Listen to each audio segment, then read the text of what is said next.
Of all the political rhetoric that we have heard and analyzed in recent days and weeks, I think I've just discovered the absolute tippy top of the heap, the creme de la creme. This would be our Vice President, Kamala Harris, giving a discourse on Venn diagrams. Remember Venn diagrams, those three circles? Right. And then let's just see where they overlap. You will not be surprised because I have constructed a Venn diagram on this. Remember those three circles, how they overlap? I love Venn diagrams. So I just do. Whenever you're dealing with conflict, pull out a Venn diagram, right? And so, the three circles. And so I asked my team, right? They're fantastic. Out right now he sees the Venn diagram of it all. He sees that there are those circles, and maybe people seem that they're a little different. They live in different parts of the country. They may be different age or different race. But that area in the middle, that overlap. I asked my team to do a Venn diagram of where these attacks are happening. So voting rights, women's reproductive rights, LGBTQ rights. And, of course, there was a huge intersection. I asked my team to do a Venn diagram for me of where we are seeing attacks and who are the attacks against and the similarity. And when you look at a diagram of just a Venn diagram in that regard, it tells a real tale. This is the caliber of intellect leading our country. A third grade caliber of intellect. I almost wonder when I watch that clip, did Kamala Harris just learn what a Venn diagram is? Did she? Or, I don't know what's better, that she just learned what a Venn diagram is, or that her education never progressed past the third grade. Because Kamala Harris, I guess, has a law degree, but, this is typical now of our education structure. We flatter ourselves. We say, oh, we're the most educated generation ever. Oh, yes, Americans have more degrees than ever. Right, but we have more degrees, but we are much less educated because those degrees don't mean anything anymore because all the standards have been dramatically lowered for various reasons of national policy and the decay of these institutions. The standards are much lower now, such that you could have not only a bachelor's degree, but a law degree. And this is the height of your political thinking. Not exactly Metternich, okay? We're not talking about Talleyrand over here, all right? This is where we are. And do not think for one second that woman cannot become president.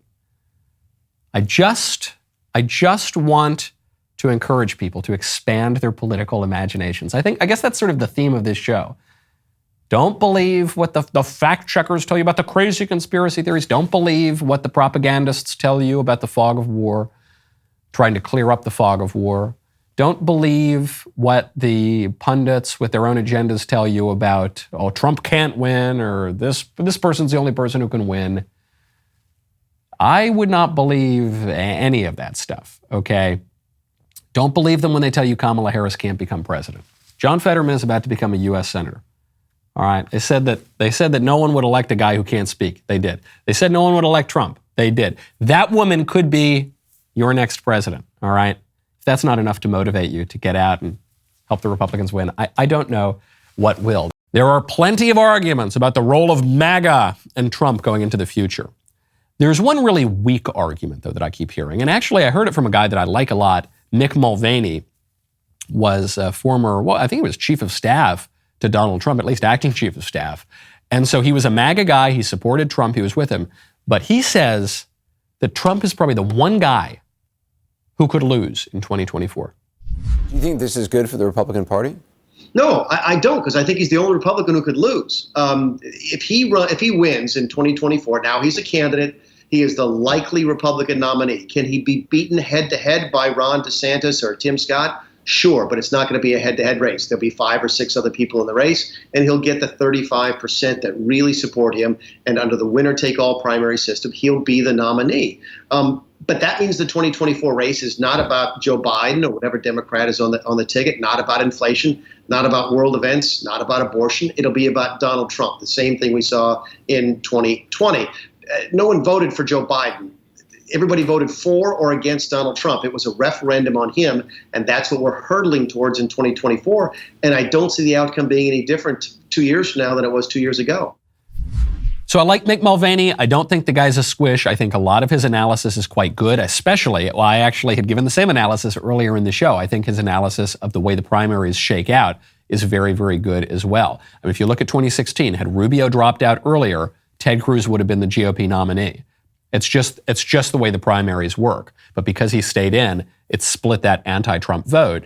And so Donald Trump gets the plurality. Eventually, he's the nominee. So I think all of that's true. Where I think Mulvaney, though, is wrong and frankly naive is the idea that Donald Trump is the only Republican who could lose in 2024. I have almost the exact opposite take. I sort of think that it's virtually impossible for a Republican to win in 2024. I took a little look at the election map. Okay, the Electoral College map here, and I went through all of the states that Republicans could win. And I was very generous on the toss-up states. Okay, I said that Republicans get Florida. I said Republicans get Texas, sure. I said Republicans get Ohio. I said Republicans get Wisconsin. That's far from certain. But I said, let's say Republicans get Wisconsin. I said Republicans get North Carolina. Far from certain. Probably unlikely, but okay, let's throw that there too. I said Republicans get Nevada. Very far from certain. I'm very skeptical that Republicans will get Nevada, but okay, let's say Republicans get Nevada. Okay. Even still, I gave the Democrats Michigan, gave the Democrats Colorado, I think is quite clear at this point. Even still, with all of that being so generous to what the Republicans could get, without Arizona, the Republicans lose. And Arizona has real problems with the elections. Those Maricopa voting machines, they just don't seem to work all that well. Whoopsie daisy. The people conducting the elections in Arizona, well, the top official to conduct elections in this past cycle was Katie Hobbs, who was the Democrat who was running for governor and then coincidentally won. But even you look at the Maricopa County officials, there was a rejoinder to the questioning on the right of the Maricopa elections. And people pointed out, they said, well, the Maricopa County officials conducting the elections, they're actually Republicans. Yeah, they're Republican, mostly Republicans, sort of, except that they hate Donald Trump. They're never Trump Republicans. They go on left-wing news outlets. They have been going on for a very long time, lambasting Donald Trump and the Trumpian candidates and anyone who raises any questions about the election procedures. Then you look at the election laws in Arizona. They heavily favor Democrats. And so I'm highly skeptical that if we can't tune up these laws, that any Republican could possibly win. But the idea that, it's only Donald Trump, it's only Donald Trump that people, give me a break. Part of the reason that the other candidates look shiny right now is because the national apparatus has not attacked them yet. Attacked them to some degree. DeSantis has taken plenty of slings and arrows, but nowhere near the kind of slings and arrows that we've seen from Trump. It's not DeSantis' fault. DeSantis hasn't run a national campaign yet. And that's what happens. And very often what will happen is the media will prop up certain Republican candidates during the primary campaign, only to try to clobber them in the general. In fact, that's exactly what happened with Donald Trump. The media encouraged Donald Trump. They celebrated Trump because they thought he'd be the easiest to beat in the general election. Then it turned out Trump beats Hillary. I am not saying with certainty that Trump is the best candidate in 2024. I'm far from saying that. But he is far from the worst candidate.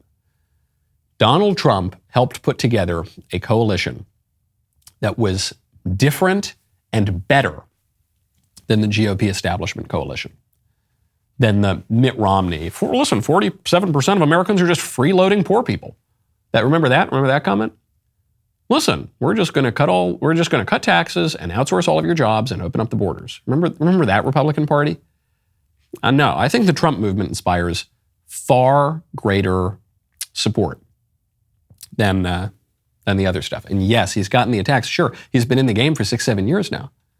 But the next guy's going to get that too. I remember during the primaries in 2015, I was sitting in Los Angeles at a bar, and one of the staff members comes over. And this guy was obviously Hispanic.